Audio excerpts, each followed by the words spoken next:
Praise the Lord. आप सभी को इस हमारे चैनल में आपका स्वागत है और आप सभी को प्रभु की ओर से धन्यवाद। आपको धन्यवाद। और आपको एक जीवन का रास्ता हम और बताने जा रहे हैं। उस जीवन के रास्ते में हमें कैसे चलना है उस विषय पे हम आपको बताएंगे। और अगर आप नए हैं चैनल पर तो प्लीज़ सब्सक्राइब करें, बेल आइकन दबाएं, लाइक करें और शेयर करें ताकि मेरा वीडियो को नोटिफिकेशन आपको मिलता रहे। और इस विषय पे हम बात करेंगे पवित्र आत्मा के द्वारा जीवन। हमारे शरीर में आत्मा है। हमारी आत्मा अगर जीवित है तो हम जीवित, अगर आत्मा मर गई तो हम भी मर गए। तो हमारा आत्मा अभी जीवित है इस जीवन में रहते हुए, और अगर मरने के बाद हमारा आत्मा एक बार अगर शरीर से निकल गया तो फिर उसके लिए कोई मार्ग नहीं है। इससे पहले हमें सब जानना जरूरी है कि हमारा जीवन का उद्देश्य क्या है, हमारा जीवन का रास्ता क्या है, ताकि ये आत्मा जो निकलता है ये हमारे मरने के बाद भी हमारी परमेश्वर के सामने उपस्थित होता है और गवाही देता है कि तुमने अपने जीवन में क्या किया, क्या नहीं किया।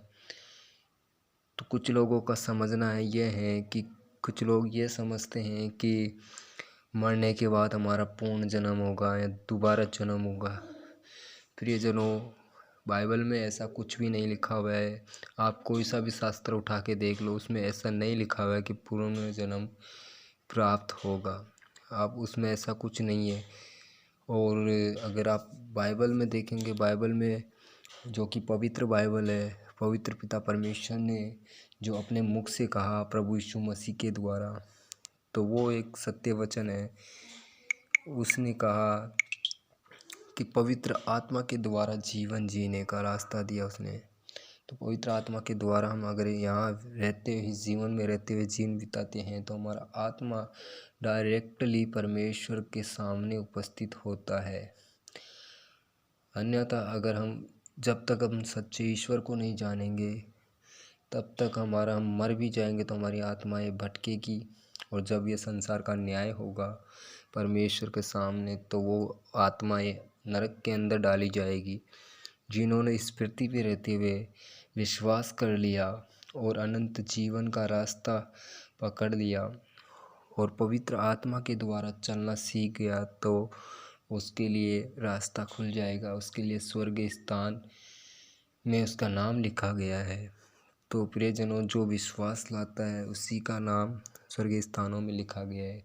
आइए हम पवित्र बाइबल से कुछ वचन आपके सामने रखता हूँ। उस वचन के अनुसार हमें जीवन के हमारी आत्मिक आंखों को खोलना चाहिए और हमें विश्वास करना चाहिए कि यही सत्य है। और आप कहीं पे भी खोजोगे आपको ऐसा वचन कहीं नहीं मिलेगा, क्योंकि एक ही ईश्वर है और उसका पुत्र यीशु मसीह है, और उसी के द्वारा हमारा मार्ग खुलता है परमेश्वर की ओर। तो आइए हम वचन रखते हैं आपके सामने। पवित्र बाइबल रोमियो अध्याय उसका 8 और उसका वचन हम 11 से लेके 12 तक हम पढ़ेंगे। हालेलुया। यदि उसी का आत्मा जिसने यीशु को मरे हुओं में से जिलाया तुम में बसा हुआ है, तो जिसने मसीह को मरे हुओं में से जिलाया वह तुम्हारी नश्वर देहों को भी अपने आत्मा के द्वारा जो तुम में बसा हुआ है जिलाएगा। तो ये वचन हमें क्या सिखाता है? यदि उसी का आत्मा, किसका आत्मा? परमेश्वर का आत्मा जिसने यीशु को मरे हुओं में से जिलाया तुम में बसा हुआ है, तो जिसने मसीह को मरे हुओं में से जिलाया वह तुम्हारी नश्वर देहों को भी अपने आत्मा के द्वारा तुम में बसा हुआ है जिलाएगा। तो हमको भी वो जिलाएगा। हम जब मर जाएंगे तो भी हमारा आत्मा जिलाया जाएगा। और 12वां वचन कहता है, इसलिए है भाइयों हम शरीर के कर्जदार ना बने। शरीर के कर्जदार नहीं कि शरीर के अनुसार हम दिन काटे। हमारा शरीर मिट्टी है, ये मिट्टी मिट्टी में मिल जाएगा। और आत्मा कहाँ जाएगा? हमारा आत्मा परमेश्वर की उपस्थिति में होना जरूरी है, और स्वर्ग में हमें हमारा नाम लिखा जाएगा। तो इसलिए हमें इस वचन के द्वारा हमें कुछ सीखने को मिलता है। हम शरीर के कर्जदार नहीं हैं कि शरीर के अनुसार दिन काटे।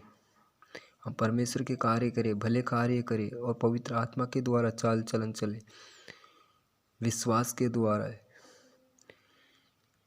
और 13 वचन भी कहता है, क्योंकि यदि तुम शरीर के अनुसार दिन काटोगे तो मरोगे, यदि आत्मा से देह की क्रियाओं को मारोगे तो जीवित रहोगे।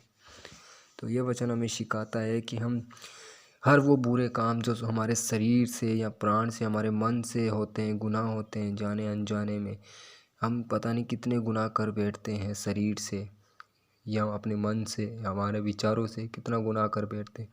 तो हमारा विचार, हमारा मन और हमारा शरीर ओनली फॉर पवित्र आत्मा की ओर ही फिरना चाहिए, ताकि हम प्रभु यीशु मसीह के द्वारा परमेश्वर की उपस्थिति में हाजिर हो सके। वही हमारे हर अपराधों को धो देता है अपने लहू के द्वारा, अपने पवित्र लहू के द्वारा, क्योंकि वो क्रूस पर हम पूरे संसार के लिए बलिदान हुआ है। और हमें कुछ चढ़ाने की ज़रूरत नहीं है, हमें कुछ बलिदान करने की ज़रूरत नहीं है, हमें कुछ भी ऐसा पूजन नहीं करना चाहिए, हमें कुछ भी ऐसा कोई पूजा पाठ या कुछ भी ऐसा कार्य नहीं करना चाहिए, क्योंकि प्रभु यीशु ने एक ही बार चढ़ा दिया, वो सदा का है, वही युगानुयुग है। उसने कहा मैं सदा के लिए चढ़ा दिया गया हूँ और मैं सदा के लिए जीवित भी हो गया हूँ।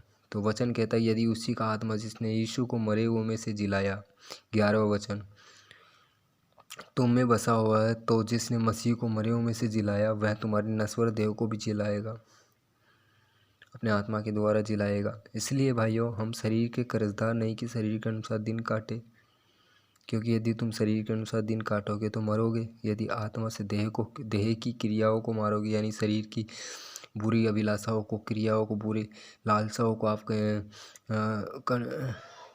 मारोगे, यानी कि उनको कंट्रोल करना सीख जाओगे, तो जीवित रहोगे। इसलिए कि जितने लोग परमेश्वर के आत्मा के चलाए चलते हैं वही परमेश्वर के पुत्र हैं। 14 वचन कहता है, क्योंकि तुमको दासत्व की आत्मा नहीं मिली, हमें किसी की दास होने की आत्मा नहीं मिली कि फिर भयभीत हो जाए, परंतु 15 वचन कहता है, क्योंकि तुम दासत्व की आत्मा नहीं मिली कि फिर भयभीत हो जाओ, परंतु लेपालव की आत्मा मिली है, जिससे हम है अब्बा है पिता कहकर पुकारते हैं। जब हमारे साथ बहुत नुकसान होता है, बहुत कुछ हमारे जीवन में परेशानी आती है, एकदम से अगर कोई समस्या आती है तो हम किसको याद करते हैं? या तो हम अपनी माता को या पिताजी को याद करते हैं। उसी तरह पिता परमेश्वर को वो आत्मा याद करता है, उसी वक्त वो परमेश्वर हमारी आत्मा को छू लेता है, उसी वक्त हमारे आत्मा को वो पकड़ लेता है। लेकिन हमारा भी फ़र्ज़ बनता है कि हम भी मन फिराए और हम भी प्रभु सच्चे ईश्वर को जाने और उसके साथ हमारा मिलाप हो। इससे पहले कि नाश हो या कुछ नुकसान हो हमारे जीवन में, कुछ घटी कमी हो, उससे पहले हमें अपने मन को फेरना चाहिए सच्चे ईश्वर की ओर, क्योंकि वो एक ही बार बलिदान हो गया, कुछ भी बलिदान करने की ज़रूरत नहीं है। सिर्फ विश्वास करना है कि वो मुर्दों में से जी उठा और हमारे लिए विनती करता है कि हम मन फिराए और अपने पापों से पश्चाताप कर ले, तो हम पवित्र आत्मा के द्वारा चलाए चलेंगे। इसीलिए हम सच्चाई की आराधना करेंगे। इस वचन के द्वारा आप सबको समझ लगी होगी। मैं आशा करता हूँ कि आप सबको मन फिराने का मौका है, प्रभु यीशु की ओर फिरे और आप सबको सदा आशीष हो। God bless you to all. आमीन आमीन।